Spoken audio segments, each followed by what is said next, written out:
Este, bueno, pues buenas noches a todos y bienvenidos a la sesión del Journal Club.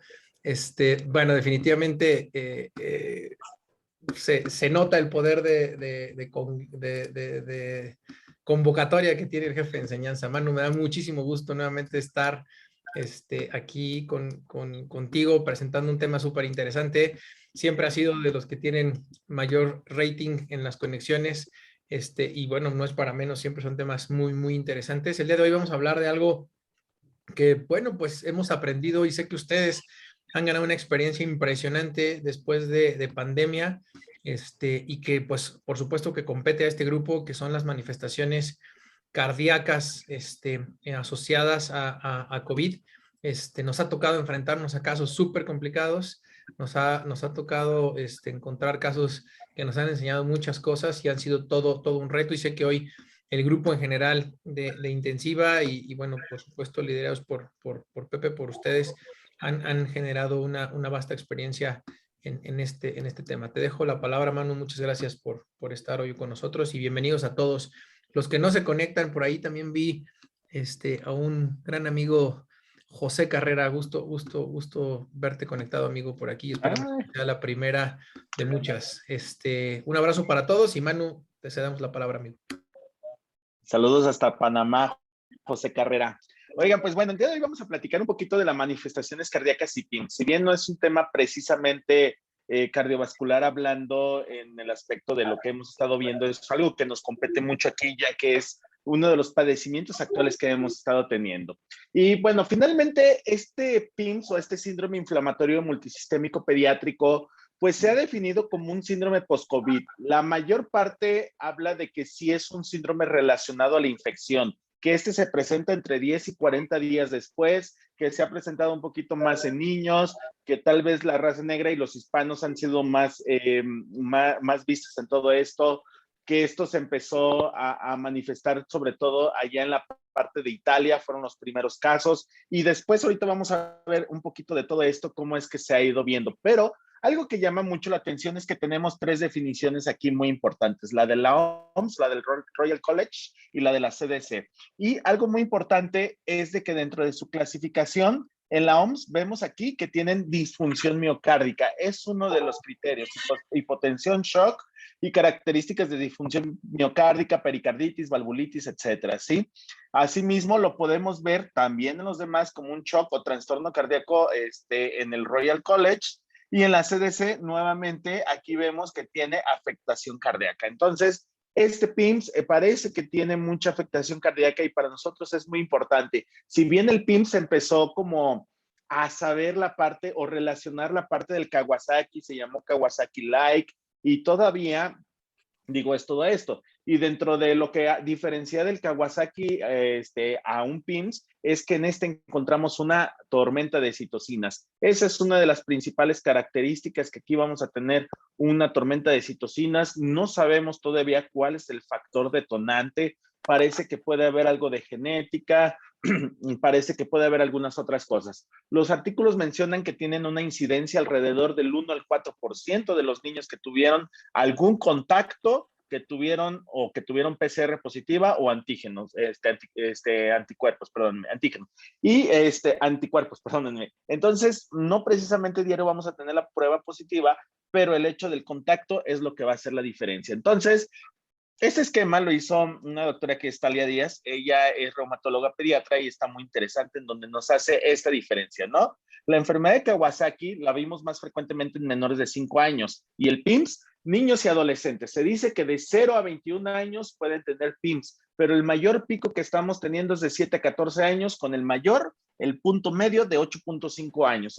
Entonces, esos son los niños que más lo presentan, pero también hemos tenido estas variantes. Y bueno, la fiebre es algo del Kawasaki y en el PIMS algo como fiebre y choque tóxico. El cerebrito, hay irritabilidad en el Kawasaki, en el PIMS hay confusión, cefalea. Estos niños están así totalmente con alteración del estado de alerta. La parte de las conjuntivas es una conjuntivitis no supurativa y aquí nada más una conjuntivitis.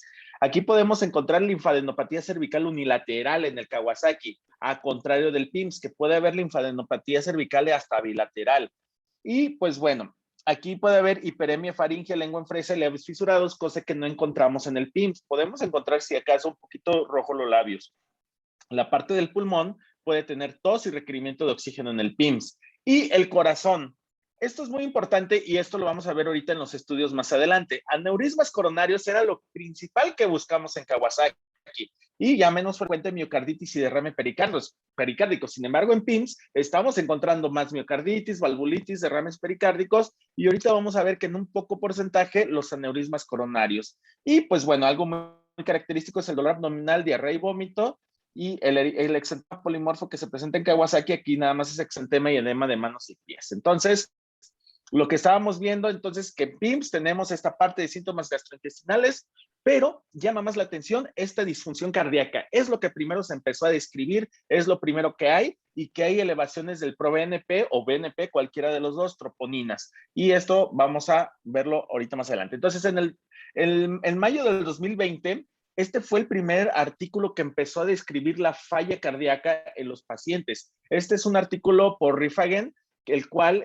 menciona 8 pacientes. Y estos pacientes estamos viendo que todos tenían disfunción ventricular. La mayoría o era bilateral o casi todos eran de disfunción ventricular izquierda. Si nosotros vemos, tal vez en este caso era más derecha, pero en casi todos había esto. Sí, algunos mencionaban que estaban dilatadas los ventrículos, etcétera, pero algunos podría haber disfunción biventricular. Estaban requiriendo apoyo inotrópico o vasopresor, dopamina, noradrenalina, milrinona, etcétera. Y estábamos viendo esto. Y algunos requirieron ventilación mecánica, ventilación, puntas nasales de alto flujo, y uno de ellos requirió ECMO. Entonces, ya desde aquí empezábamos a ver todo esto. Y para allá del mayo del 2020, el Circulation sacó este artículo en donde llama la atención que el 100% de sus pacientes tenían una disfunción ventricular izquierda. Podría ser de bajo grado, podría ser muy severa. Solamente una tercera parte tenían una función ventricular menos del 30%. O sea, el 33% con menos del 30% era de manera importante. El 68% desarrollaban un choque cardiogénico y el 28% requería ECMO. O sea, sí era bastante. Y ellos reportaban una dilatación coronaria del 17% y una pericarditis del 8%. Y pues bueno, entonces aquí lo más importante de todo lo que está aquí es que justamente lo que les decía, una tercera parte tuvieron disfunción ventricular con menos del 30% de FEBI, el 80% requirieron soporte inotrópico de algún tipo o vasopresor y solamente el 28% en ECMO. O sea, sí es bastante considerando lo que platicábamos en otras sesiones, que ellos tempranamente meten un poquito más temprano a los pacientes. Y pues bueno, había aumento de la interleucina 6, pero esto llamaba la atención, aumento del ProBNP.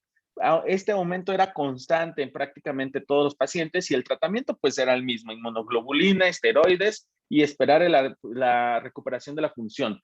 La mayoría de los pacientes el séptimo día se habían recuperado. Entonces, este era muy importante. Y pues bueno, entonces encontrábamos en el 80% el choque cardiogénico, disfunción ventricular del 30 al 50% en el 72% y una tercera parte menos del 30%.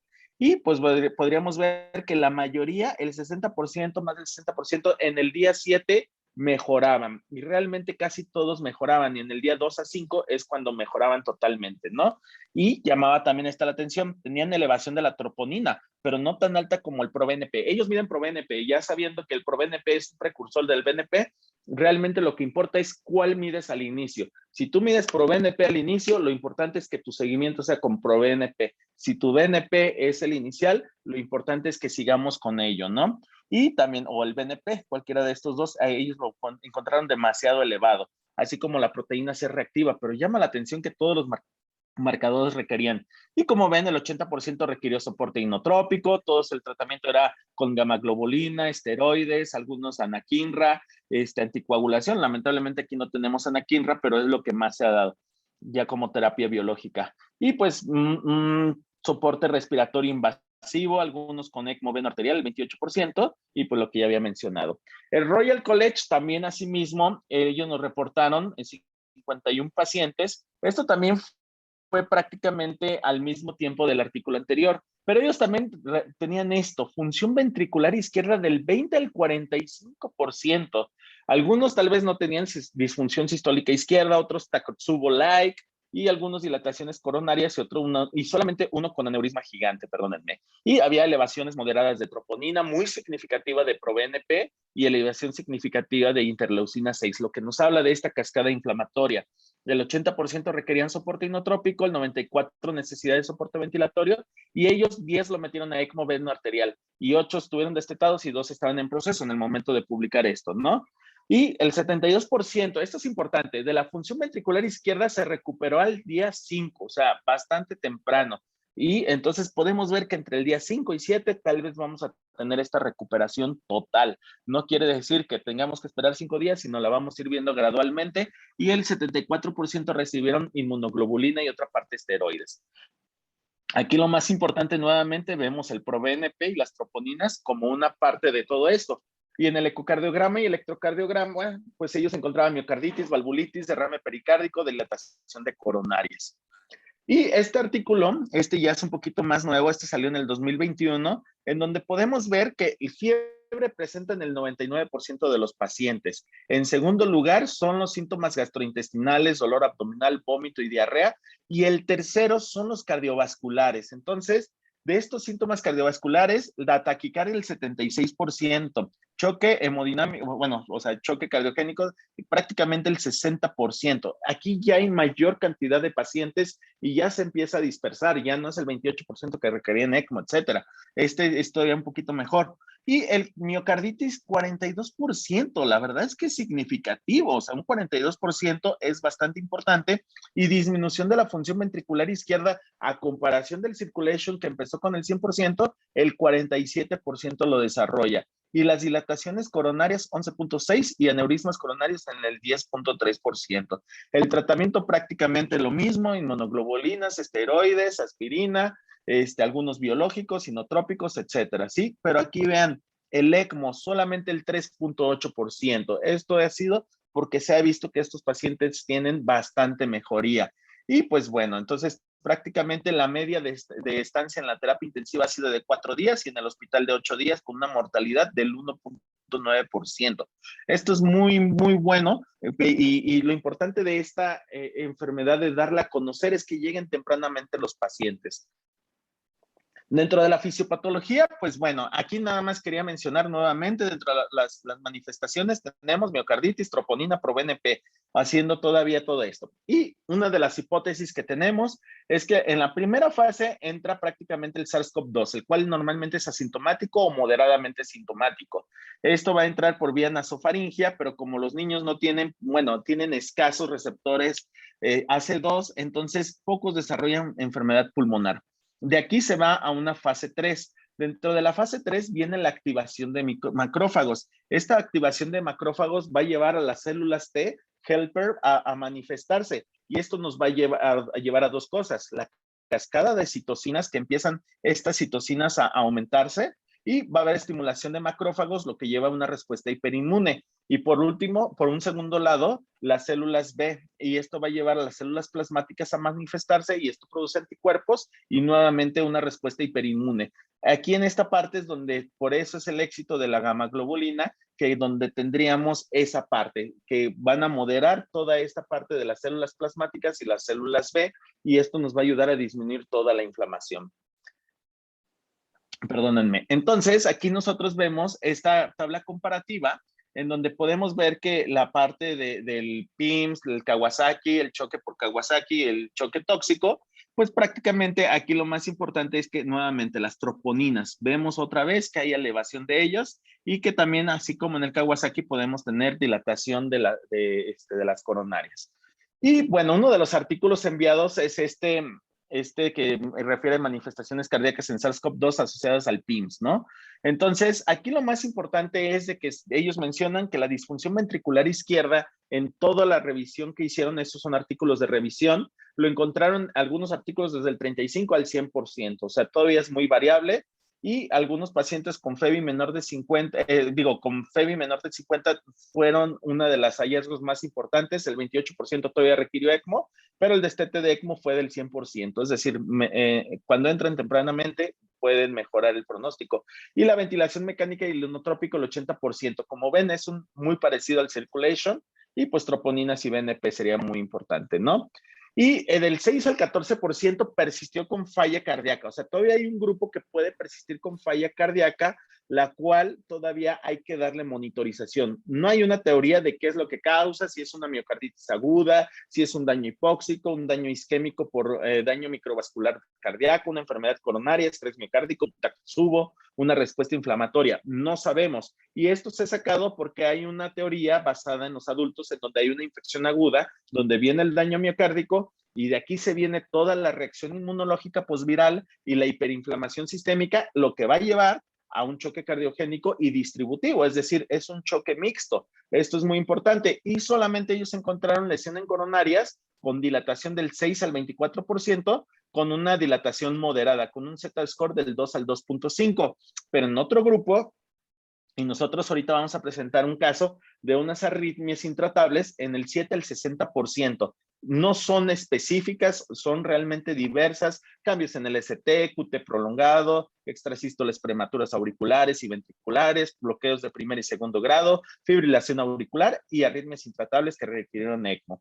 Entonces, lo que se me hizo muy interesante de este artículo es este esquema en el que dividen al paciente dentro del hospital, en donde ellos hacen un ecocardiograma al inicio y lo repitan de 5 a 7 días después hasta el alta, si no hay disfunción ventricular o dilatación de coronarias. Si la hay, perdónenme. Y si no hay, de 7 a 10 días después. Y un electrocardiograma cada 48 horas. Y si hay bloqueos, también hay que hacerlo continuamente y también monitorizarlo por telemetría. La terapia antiplaquetaria y la anticoagulación. La anticoagulación es un tema todavía más complejo que yo creo que de este todavía tenemos algunos otros temas más que ahorita los vamos a ver más adelante. Lo que se me hacía importante de esto es de que estábamos siguiendo las guías de cómo manejar el ecocardiograma en los pacientes de acuerdo a lo de Kawasaki. Entonces aquí pues va a depender mucho de la disfunción ventricular. Entonces ellos recomiendan, si hay disfunción, de 5 a 7 días después. Y la parte de restricción de ejercicio es por 2 semanas si no hay evidencia de que el corazón haya estado dentro de esta inflamación, y de 3 a 6 meses si hay parte o daño miocárdico. Entonces, esto también es parte para dar el seguimiento. Y bueno, hay que estar checando la disfunción ventricular y las dilataciones coronarias, ¿no? Y luego después de 7 a 10 días hay que tomar laboratorios generales, hacer ecocardiograma, electrocardiograma, y si hay bloqueo hay que considerar a Holter. Y si no hay parte cardíaca aquí puesta, pues también podemos parar la anticoagulación, ¿no? Y después, entonces, primero fue de 5 a 7 días, después de 7 a 10 días, y de ahí nos vamos a 4 o 6 semanas, donde repetimos ecocardiograma y electrocardiograma, y después de 4 o 6 meses consideramos nuevamente los mismos. Y en caso de que el paciente no mejore, podemos hacer una resonancia magnética. Y después de 9 a 12 meses, ecocardiograma y electrocardiograma. Y en el Circulation es otro artículo. Este es otro review del caso de manifestaciones cardíacas en el PIMS. Entonces, aquí me voy a meter un poquito en lo de COVID, que voy a meter otro artículo más aquí. El COVID, ellos en el circulation, perdónenme, lo refieren del 20-30% de los niños y adolescentes que desarrollaron la infección presentaron síntomas. O sea, solamente el 20-30% del 100% de infectados desarrollaron síntomas. No quiere decir que estos síntomas hayan sido graves. Y, por ejemplo, los adultos, más del 60% más de personas de más de 60 años presentaron síntomas. Entonces, sí hay una gran diferencia entre estos pacientes. Sin embargo, estamos ante una situación donde los hospitales pediátricos son menores, hay menos camas que en los de adultos, etcétera. Por eso es que también vemos que esto se llena. Y obviamente estamos ante una emergencia porque eso es bastante importante. 5% de los pacientes desarrollaron enfermedad severa con hipoxia y la mayoría con comorbilidades, y solo el 0.6% desarrolló SDRA y falla orgánica múltiple. Ese es otro artículo que se me hizo muy interesante. Este salió en el 2021 en el Critical Care Medicine. Y aquí es muy importante. En la primera columna, vamos a analizar estas dos columnas. como vemos, la parte de síntomas y de comorbilidades tienen una P significativa. Y aquí en esta vamos a ver los de PIMS y aquí vamos a ver los de COVID. Entonces, en síntomas, los niños con PIMS tienen más fiebre que los niños con COVID. Los niños con PIMS también tienen más síntomas gastrointestinales que los niños con COVID. Tos, obviamente, los niños con COVID tienen más. Dolor abdominal tienen más los niños con PIMS y la disnea también tienen más los niños con COVID. Es decir, son síntomas muy evidentes de los de COVID, que sería tos y disnea, pero el resto, la fiebre y todo eso pertenecen más al PIMS.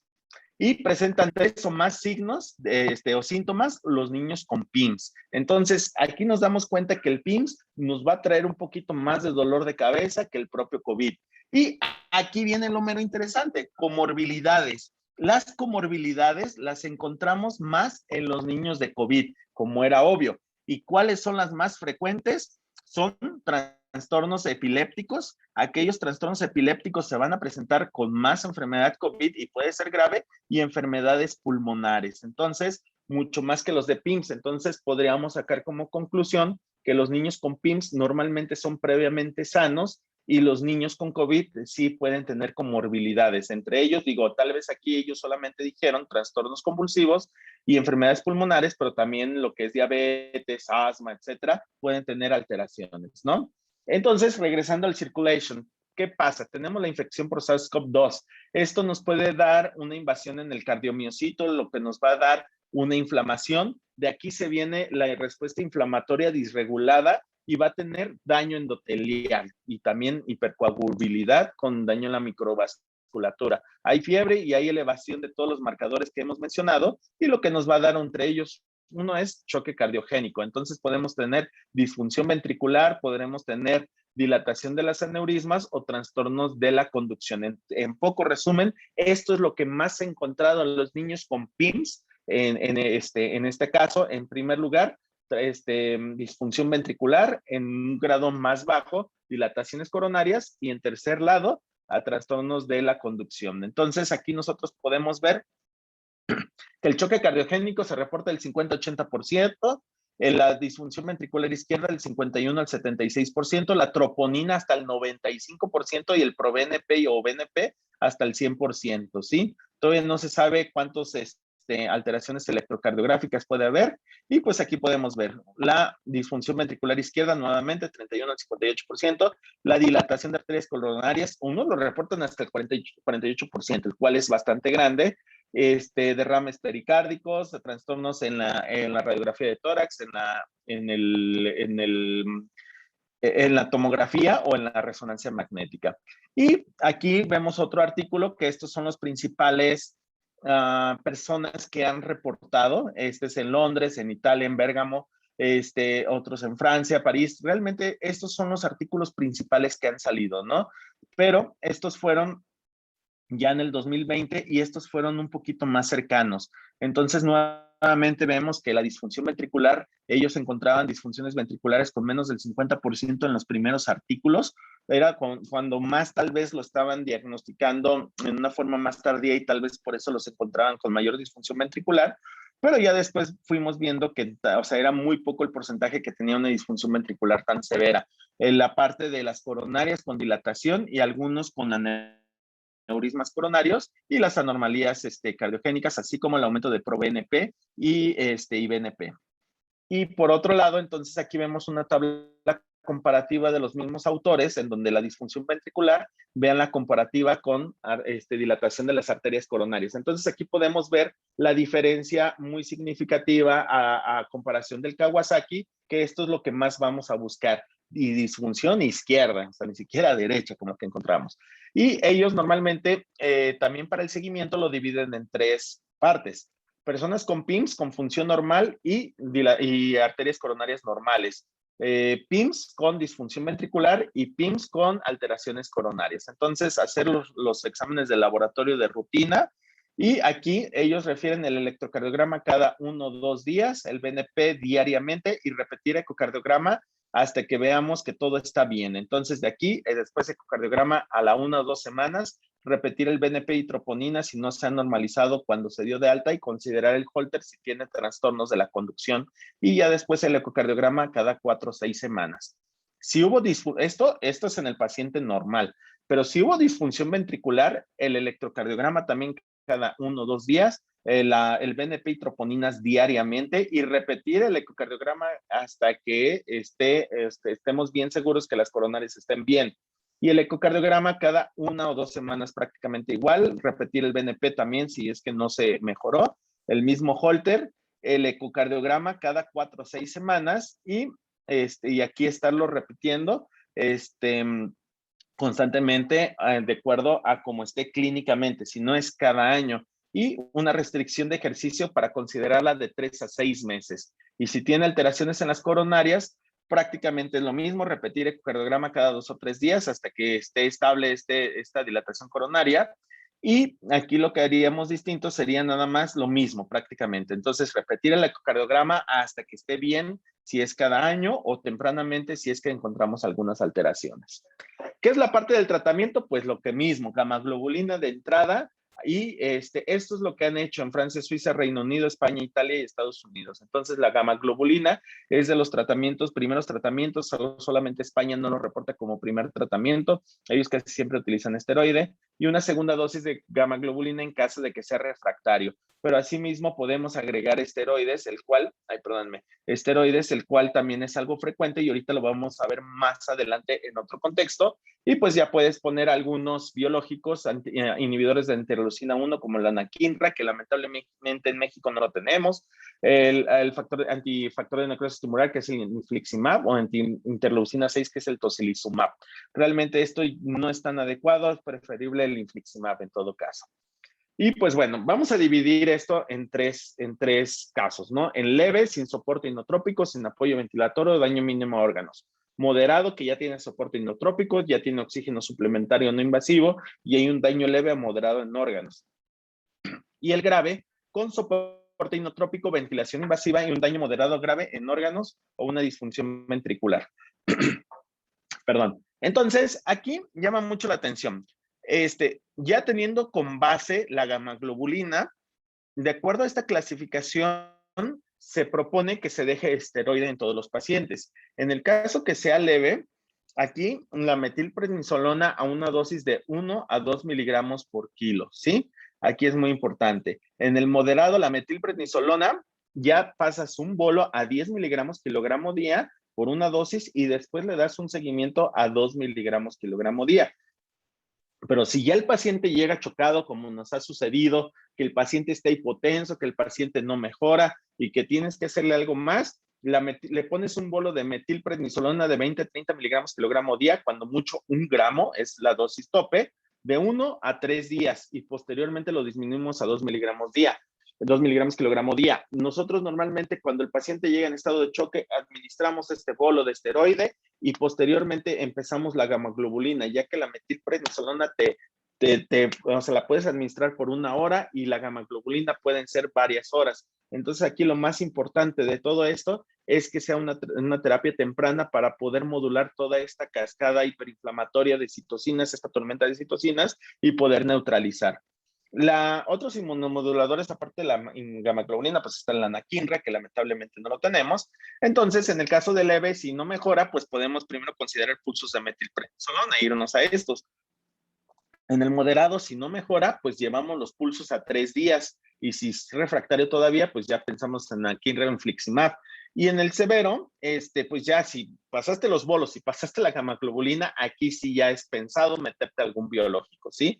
O una segunda dosis de gamaglobulina, que algunos estudios ya han demostrado que la segunda dosis no tiene mucho efecto, pero nosotros en la práctica sí lo hemos visto. Y prácticamente todos los pacientes que sean ingresados son pacientes con factores de riesgo y aquel que tenga un dímero D más arriba de 1500, tendríamos que estar metiendo una heparina de bajo peso molecular o dosis de ASA, pero lo más recomendado es la heparina de bajo peso molecular. Y esta se ve muy chiquita, pero bueno, aquí lo único que quiero decir es que finalmente existe un flujograma en donde el paciente está hemodinámicamente inestable, mandamos los laboratorios y aquí se viene a la admisión hacia terapia intensiva Si necesita altas dosis vasoactivos, pues ponemos como ya lo habíamos mencionado. Pero aquí lo más importante es esto. Cuando está admitido el ecocardiograma. Entonces, realizar el ecocardiograma y de acuerdo a las dilataciones de coronarias es donde se va a decidir si se coloca aspirina o no se coloca aspirina. Y también de acuerdo a la gravedad.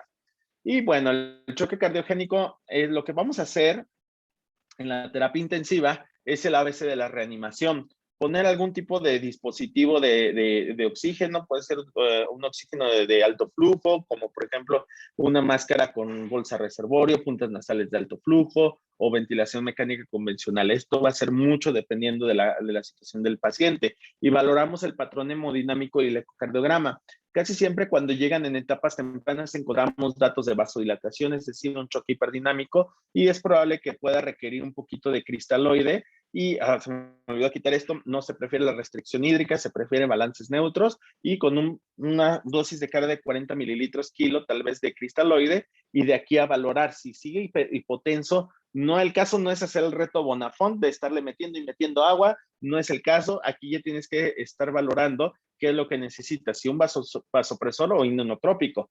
Pero, como bien mencionamos, la disfunción ventricular izquierda, pues es lo que predomina, entonces tendríamos que valorar el inotrópico o a veces un poquito combinado con vasopresor. Administrar la gamaglobulina, el esteroides, si tenemos sospecha de choque tóxico, antibióticos, y si no mejora, biológicos, y en mayor falla cardíaca,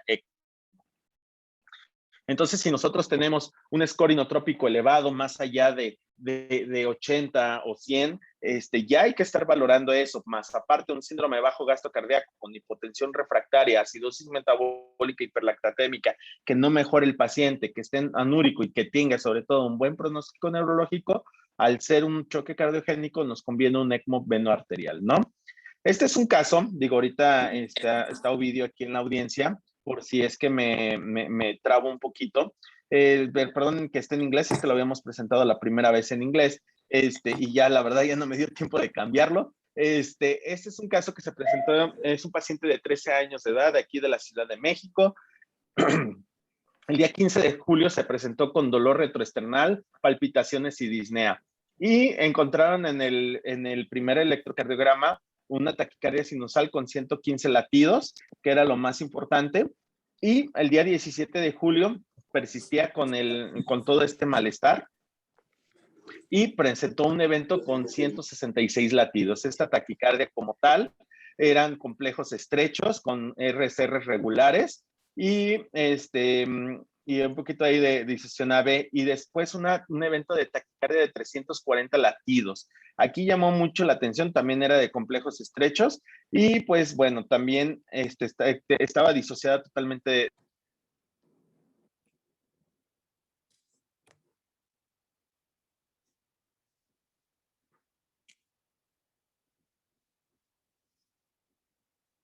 Se desconectó Manolito, esperemos que ahorita se vuelva a conectar. Perdón, ¿dónde se quedaron? Una antes, mano. Ya, perdónenme. Entonces, nuevamente aquí presenta otro evento de 166 latidos y otro de 340, llamando la atención que tenía estos eventos de taquicardia, totalmente, digo, había complejos estrechos, luego complejos anchos, y pues bueno, entonces aquí lo más importante, entonces lo pasan a un estudio electrofisiológico, y dentro del estudio electrofisiológico presenta esta taquicardia ventricular, constante, y pues hicieron toda una ablación, ¿no? Las cuales están aquí puestas en la parte rojita. Digo, sí, Ovidio es el mero mero, pero por ahí no se los tardar. Y pues ahí es cuando el paciente persiste a pesar de todo esto nuevamente con estas alteraciones del trastorno del ritmo, al no tener una taquicardia ventricular no sostenida con compromiso hemodinámico, donde ustedes pueden ver que de pronto producía estos latidos y sí producían gasto cardíaco, pero después estos latidos no producían gasto cardíaco y no tenía respuesta a tratamiento, tenía miodarona, esmolol, lidocaína, dexmedetomidina, y también pues se tuvieron que poner agentes vasoactivos como epinefrina y milrinona.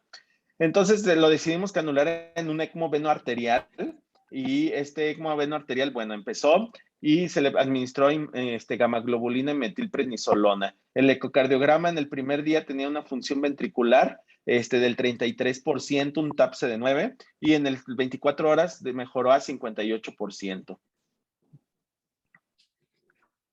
Y pues bueno, aquí es donde nos dimos cuenta, era cuando apenas estábamos conociendo la parte de COVID, y justamente estando ahí dentro nos sale positivo para COVID. Este niño desarrolló una miocarditis por COVID, lo que no sabíamos cuánto tiempo realmente era lo que teníamos. Y pues bueno, obviamente se descartaron algunos otros virus como Coxsackie virus, pero el Coxsackie virus había salido positivo en el B2, B4 y B5, lo que indica infección previa, y otros virus habían estado negativos, ¿no?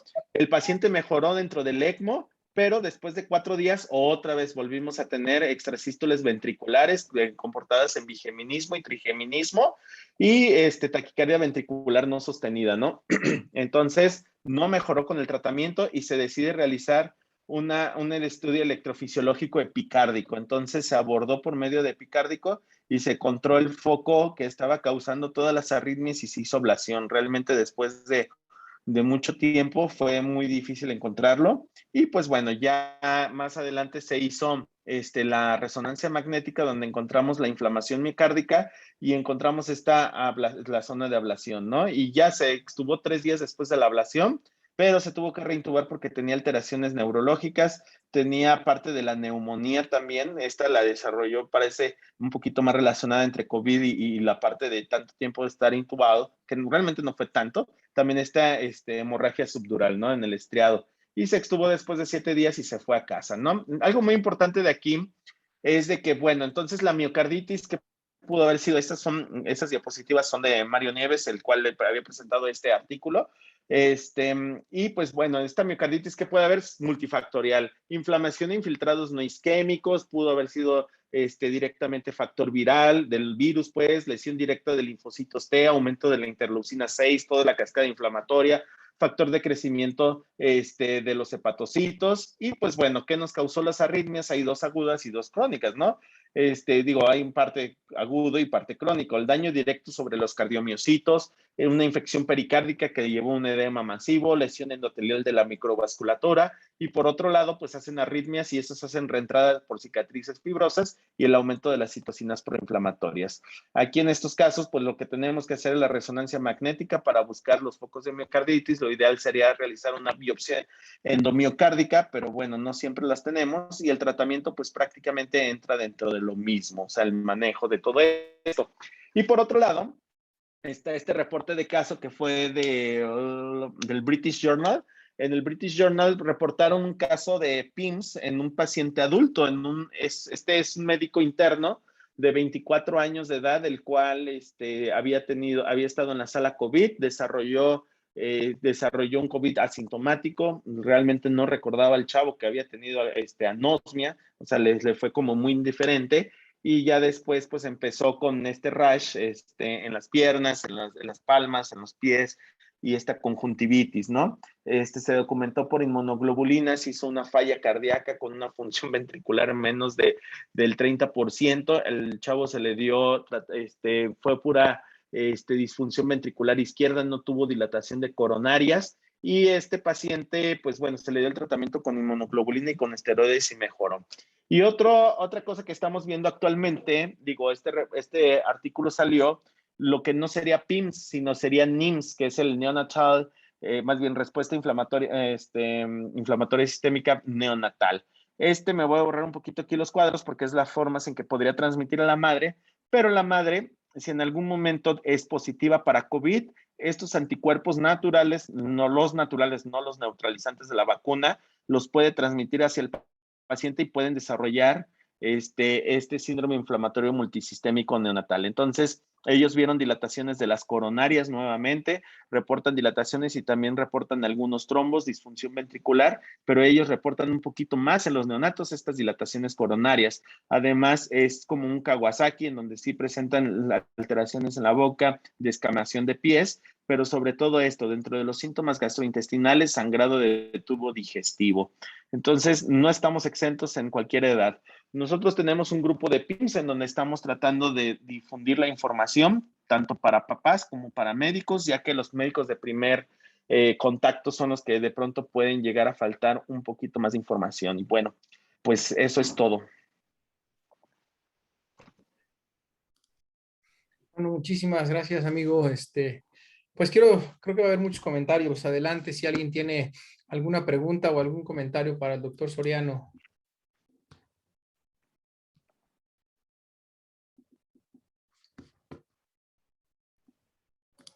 Bueno, José dice que muy buena presentación. Gracias, José Carrera. Es mi hermano, José Carrera, es como mi hermanito.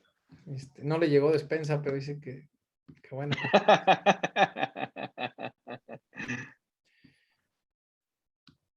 Maestros, como siempre. Muy bien. ¿Alguna pregunta, algún comentario? Mira, aquí, sí, me está haciendo una pregunta por acá, no sé por qué no se anima Carla René de hacerlo ahí. Me pregunta, ¿qué antibióticos son los que usan? Vi que en una tabla que casi todos usan antibióticos. Fíjate que sí, realmente casi todos los pacientes utilizan antibióticos. Digo, y no precisamente es que estén indicados. Digo, hemos ido aprendiendo a que tal vez en los casos leves no es necesario utilizarlos inmediatamente.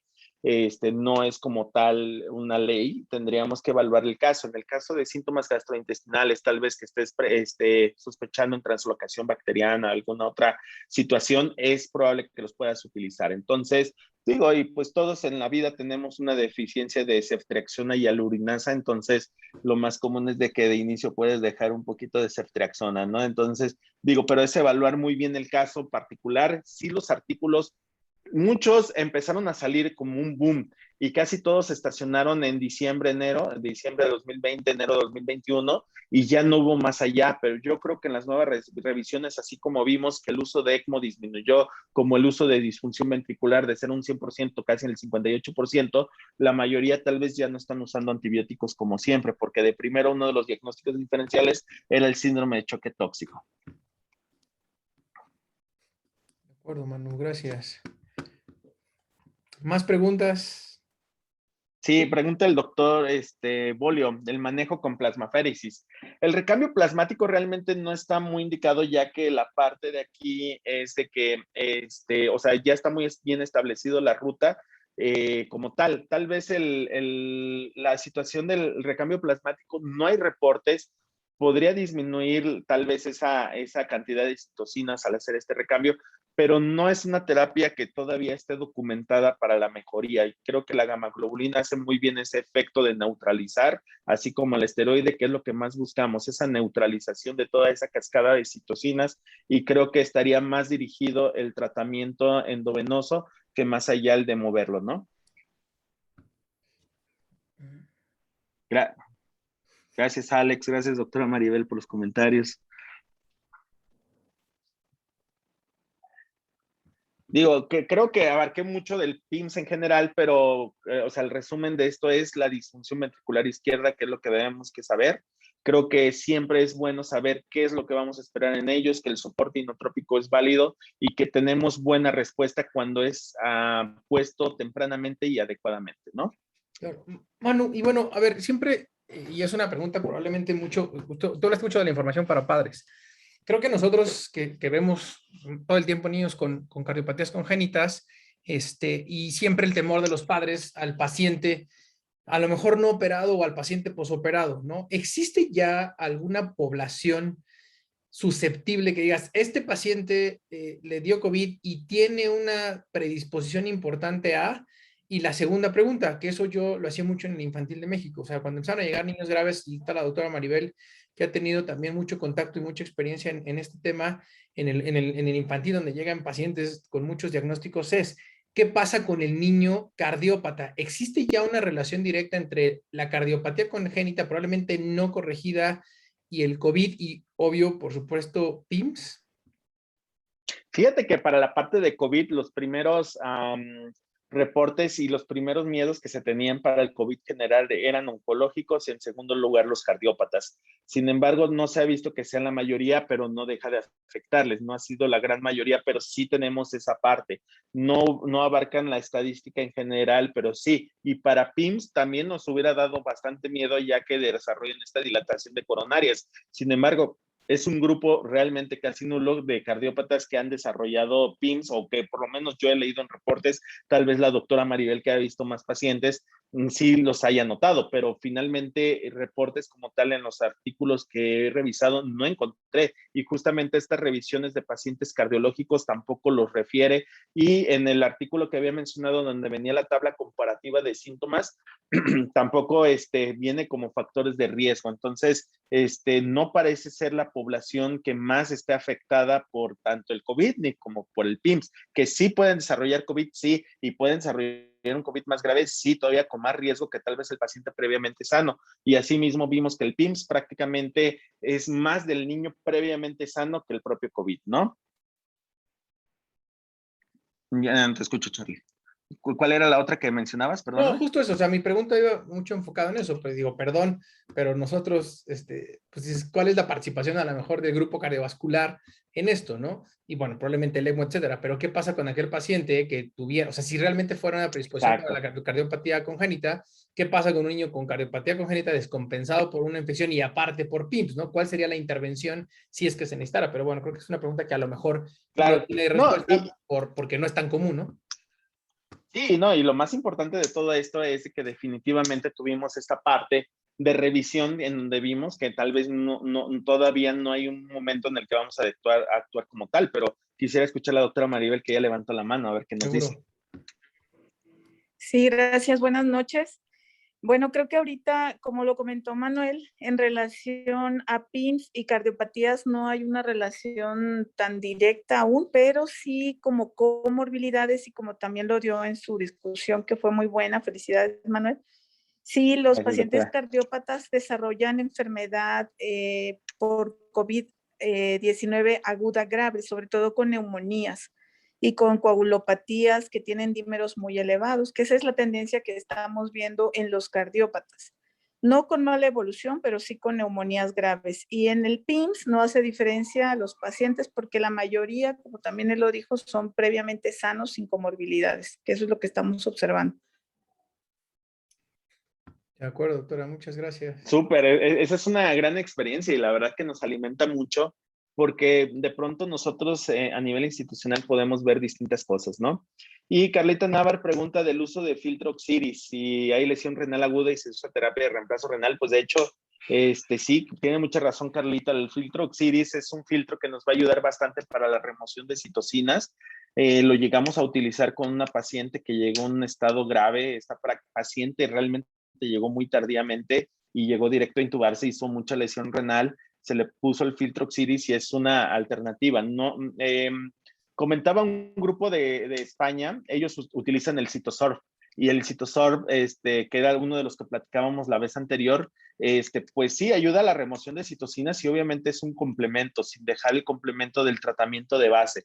No va a ser la cura prácticamente el filtro Oxiris o el Cytosorb, pero pueden ser de gran ayuda para regular toda esta cascada de citocinas o por lo menos disminuir la carga de citocinas que estamos teniendo. De acuerdo, de acuerdo, de acuerdo. Muy bien, muy interesante eso también. No sé si hay alguna otra pregunta, comentario. Aranza o Furby, ellos que Aranza ha tenido varios casos también. Estaría interesante que nos dijera qué es lo que ve. No, Hola, bueno, buenas noches. dale, adelante, adelante. Pues en general creo que tú mencionaste prácticamente todo. La verdad es que está muy completa la presentación. Yo he tenido aproximadamente 6 casos, pero no han requerido. El primero que tuvimos, que me atrevo a decir fue de los primeros que hubo, sí fue un caso muy severo, que incluso quedó con bastante daño neurológico y sí tenía dilatación, o sea, sí cumplía criterios de enfermedad de Kawasaki, era un niño de 3 años. Pero creo que lo vimos en marzo, como a finales de abril del año pasado.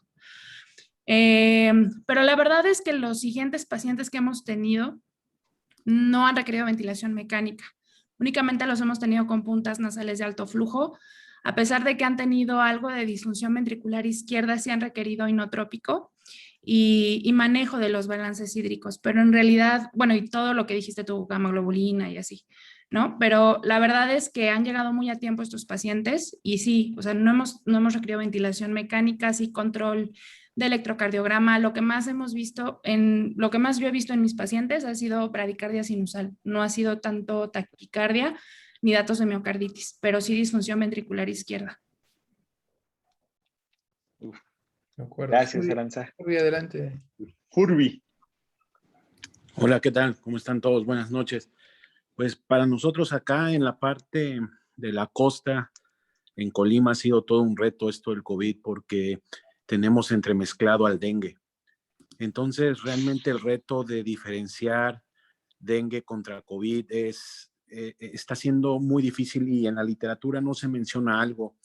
Hay por ahí algunos estudios en la parte sur de América, donde son entre el día 5 y 7 de evolución, valores ínfimos de diferencia en dímero D y fibrinógeno, lo que nos puede diferenciar. Pero realmente estamos sufriendo con eso porque hemos tenido niños que llegan con cuadros clásicos de dengue, ¿no? Trombocitopenia, dolor abdominal, petequias, y salen los dos, o sale COVID y no dengue. Entonces, esta parte sí está siendo todo un reto por acá. Y pues en PIMS hemos tenido 2 casos, la verdad es que casos leves que han salido con gamaglobulina. Y fíjense, ahorita actualmente estamos cursando un caso que está muy interesante, esperamos poder reportarlo. Acá en Colima hay mucho, aparte de dengue, mucha parte de todavía de como, o sea, como represas le llaman, donde se junta el agua y hemos tenido lluvias muy importantes este año. El caso clínico que tenemos ahorita es un paciente masculino de 7 años que llegó el sábado con nosotros. El antecedente que tenía es que 2 semanas previa en casa, 6 miembros de la familia tuvieron COVID y él no. Entonces empezó el martes de hace 7 días con presencia de cefalea, dolor abdominal y fiebre de 42 grados. Entonces, el niño evolucionó en estos días, fue tratado de diferentes formas, antibiótico, antipirético, no mejoraba, y el viernes empezó con alteraciones del estado de conciencia. Llegó con nosotros al hospital el sábado, pues con todo esto, ¿qué se imaginan ustedes? ¿No? Pues el antecedente dice, pues va a ser un PIMS, y va a ser un PIMS muy agresivo. Empezamos el abordaje de biomarcadores, un ProBNP de 8,400, una ferritina que yo, la verdad es que estoy muy, muy impresionado porque teníamos 243,000 de ferritina. Pues bueno, pues el niño neurológicamente mal se intubó y dentro de las partes neurológicas tuvo convulsiones.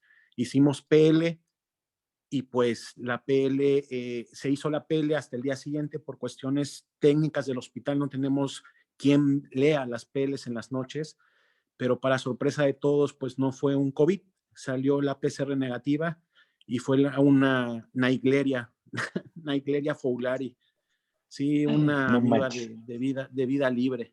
Entonces, ese tipo de cosas es uno de los ejemplos que nos estamos topando acá con enfermedades tal vez tropicales que están simulando totalmente al COVID.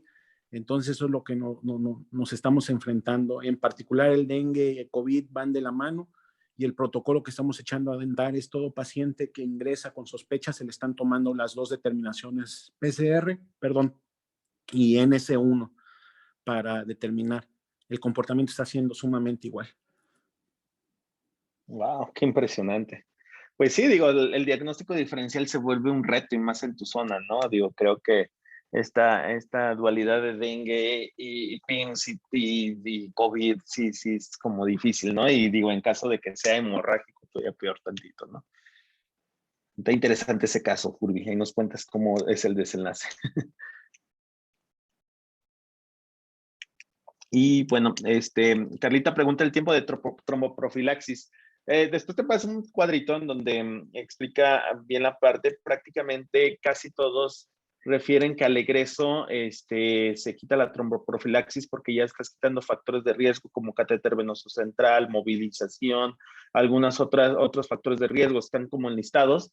Y al momento del egreso ya puedes dejarlo ya sea con aspirina en ese caso, y ya en el momento que tenga no tenga factores de riesgo y que todo esté curado, a pesar de que pueda tener un dímero D de 1500, de 1000, puedes llegar a quitar la tromboprofilaxis. Entonces, va a depender mucho de ese seguimiento, pero si bien queda con algún dispositivo intracardíaco, un dispositivo vascular, etcétera, sí es necesario continuar la tromboprofilaxis en el seguimiento. Había quitado ese apartado de la presentación, tenemos un poquito de esa parte de seguimiento, pero si quieren después la podemos ver.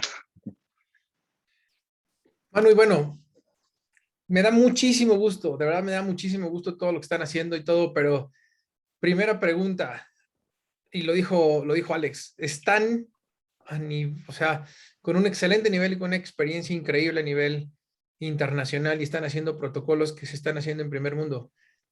¿Existe ya la posibilidad de que la experiencia en México de PIMS, COVID y todo lo que manejamos nosotros con este grupo multidisciplinario se pueda publicar y entonces abrir nuestra experiencia? O sea, la realidad es que yo no sé cómo, ustedes saben más de esto en cuanto a número de pacientes, etcétera, pero la realidad es que el caso que presentaste, el caso que está comentando ahorita Furby y los casos que hemos tenido todos en los diferentes centros, la realidad es que, y obvio, o sea, pensando no nada más en una publicación como el concepto académico, ¿no? Sino simple y sencillamente decirle al mundo la experiencia y el tipo de pacientes que están llegando. Eso que dice Furby, no sé si en el mundo exista lugares que comúnmente, seguramente sí, pero que comúnmente tengan dengue y COVID.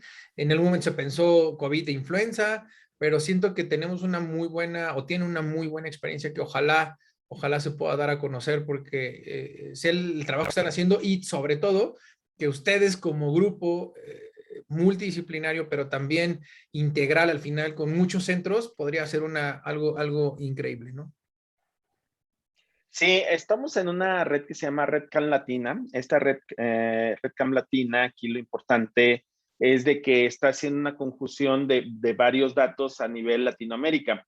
Está inscrito el Hospital Infantil de México, está inscrito el Hospital Infantil Privado, está el Instituto Nacional de Pediatría, pero aún así nos faltan muchos institutos a nivel México. También hay algunos ya fuera de la Ciudad de México que también están en esto, y es la primera base de datos donde estamos participando. La segunda base de datos que ahorita estamos haciendo tal vez intrahospitalaria, Cecilia García Parra, que es una de nuestras compañeras adscritas, ella hizo su tesis relacionada a esto y le queremos dar continuidad. Entonces, queremos dar continuidad en donde varios residentes van a participar, unos con PIMS, otros con COVID y otros tal vez comparando datos, ¿no? Y otros también van a hacer asociación de un CORRATS pulmonar. Entonces, sí que estamos pensando mucho en ello. Ya estamos tratando de llevarlo para poder recolectar bien los datos, recolectar bien las variables. Estamos justamente en los planes de saber qué es lo que vamos a hacer. Una de nuestras invitadas ahí que queremos meter es a la doctora Maribel, de hecho, porque ella llevó junto con Ceci esta tesis, y algunos otros más, ¿no? Entonces, Natalia, y bueno, hay más personas, ¿no? Entonces, sí hay posibilidades, sí las hay las posibilidades, hay algunos solamente como casos, pero dentro de esto podemos meter, o sea, porque también hemos tenido, te he de decir que arritmias intratables, solamente hay un artículo que lo ha reportado con ECMO, y falta el de nosotros. Entonces, tenemos que meterlo dentro del de nosotros, ¿no? Ahí va, se está trabajando. Por favor, doctor Ovidio, llegamos tarde. Pero sí, es una excelente iniciativa y sí creemos que esta base de datos es muy importante y si lo pudiéramos hacer interinstitucional, mucho mejor. O sea, con el Infantil de México, con el instituto, estaría bastante bien, ¿no? Sí, No por nos ejemplo, reporta doctor Pims Ajá, perdón, dígame. No, te iba a decir, o sea, está Xochitl ahorita en Nicaragua comentando esta parte del full, de Eduardo desde Guatemala también, Sí. pregunta, entonces, no sé, siento que esto podría ser también un buen preámbulo, ojalá se pueda. Le contesta al doctor Bolio lo que ibas a comentar y está ahí la pregunta de Lalo, a ver si le echas un poquito más. No, no se reporta a la Secretaría de Salud como tal, se reporta dentro del CIE y el CIE da se me olvidó esta hoja, ¿cómo se llama? Que sale, de la SUIBE, dentro de la SUIBE del hospital es la que se entrega a Secretaría de Salud, pero no llevan una estadística real. La última vez que intentamos obtener datos no los pudimos obtener y lo único que tenemos es un poquito de la Red Cam Latina, en la red CAM Latina se han reportado cerca de 450 casos, si no me equivoco, puede ser que me equivoque, de PIMS en México. O sea, entonces, pueden ser más todavía, pueden ser menos, pero está muy sobrevalorado porque hay muchos lugares que no lo reportan. Entonces, estaría muy interesante. Y dicen, ¿qué esquema de inmunos y de esteroides han utilizado con mayor frecuencia en PIMS? La inmunoglobulina, la que nosotros tenemos es la High-Globin, la que utilizamos.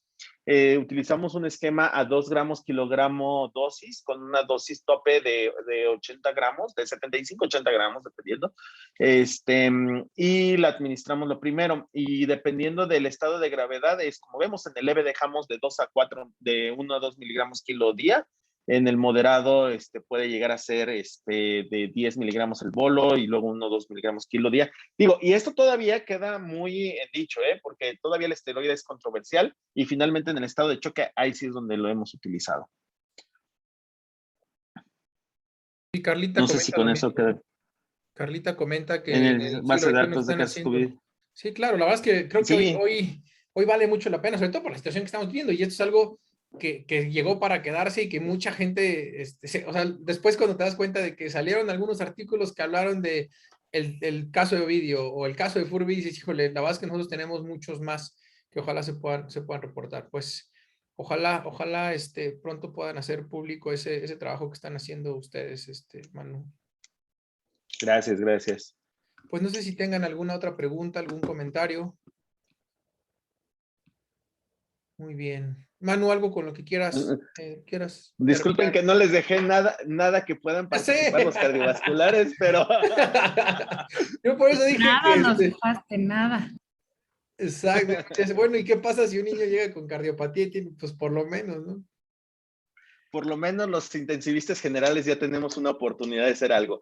Pero bueno, muy bien, pues nada, simplemente la situación, la mejor forma preventiva del PIMS es que no les dé COVID a los niños. Yo creo que ahorita es un tema tan controversial el tema de regreso a clases, que creo que hay que medirlo con los termómetros, hay que ser muy precavidos y hay que cuidarnos inteligentemente, convivir en espacios bien ventilados, eso es primordial, usar el cubrebocas y vacunarnos todos. Creo que el mayor mensaje para evitar todo esto es más eso, ¿no? Entonces hay que darle con todo. Por ahí está un comentario de Majo Pagán. ¿Qué tan factible es la reinfección? La reinfección en niños realmente es muy poco la documentada. No sé si alguien más de aquí tenga algún otro dato, pero está realmente raramente documentada. Y en los adultos, pues sí se puede dar, pero esto va a depender mucho del nivel de anticuerpos naturales que hayan tenido y los anticuerpos neutralizantes. Entonces, va a ser mucho dependiente de todo esto. No tengo un número específico, no es tan alto, pero sí podría pasar todo esto. Bueno, Ricardo también te manda saludos. Ojalá nos Robert. acompañes, Robert, pronto. Me da gusto verlos por aquí. Bueno, pues antes de finalizar, la verdad es que para mí ha sido hoy, un gusto, por supuesto, escucharte, Manu, pero también ver a tantos amigos conectados el día de hoy. Siempre un placer. Tendría que nombrarlos a todos, pero saber de ustedes, saber que siguen trabajando en esto que les gusta tanto. Muchas gracias, Manu. Antes de que se vayan, comentarles que la próxima semana el doctor Ovidio Alberto Cortázar Reyes, nuestro electrofisiólogo, le toca presentar, entonces ya nos va a hacer llegar los artículos y los casos, y ojalá todos por aquí nos veamos la próxima semana, y como bien dijiste, a seguirnos cuidando. Pues nada, muchas gracias a todos y nos vemos entonces la próxima semana. Adiós. Gracias, Lina, por conectarte siempre. Que tengan muy buenas noches. Bye.